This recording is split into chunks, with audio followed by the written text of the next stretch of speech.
Welcome to Factorising a difference of two squares. So firstly at the top we've got our little rule. Now when we expanded two brackets that were exactly the same, just one had a plus and one had a minus, we ended up with a difference of two squares.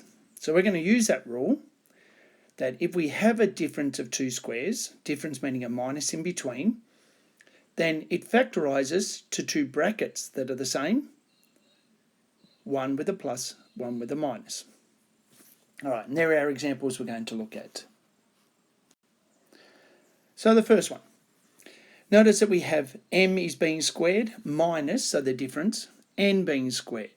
So I've left that little rule up the top for each of these. So that means that the m is in place of the a and the n is in place of the b. So I get m plus n in one bracket and m minus n in the other brackets. So my aim is to get the first one squared minus the second one squared, and then I can apply this rule. So let's check this one out. So we've got y squared minus 9.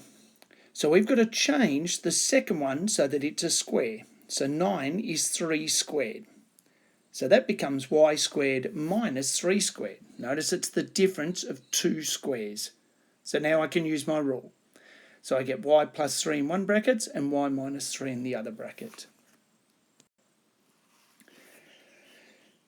Next example. So now we're getting a little bit harder.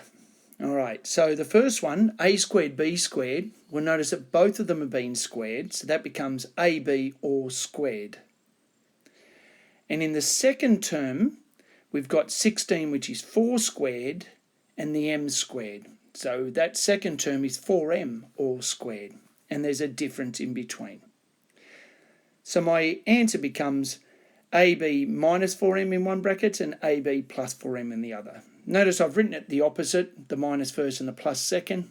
The order is not important, just as long as you have exactly the same in each bracket, one with a plus, one with a minus. So now one that's got a little bit of a trick to it. And this is the emphasis on what I've written, factorise fully. So our last video was factorising 4 terms. So notice that in the first line for the example, we've got 4 terms. And we said that we had to group them in pairs.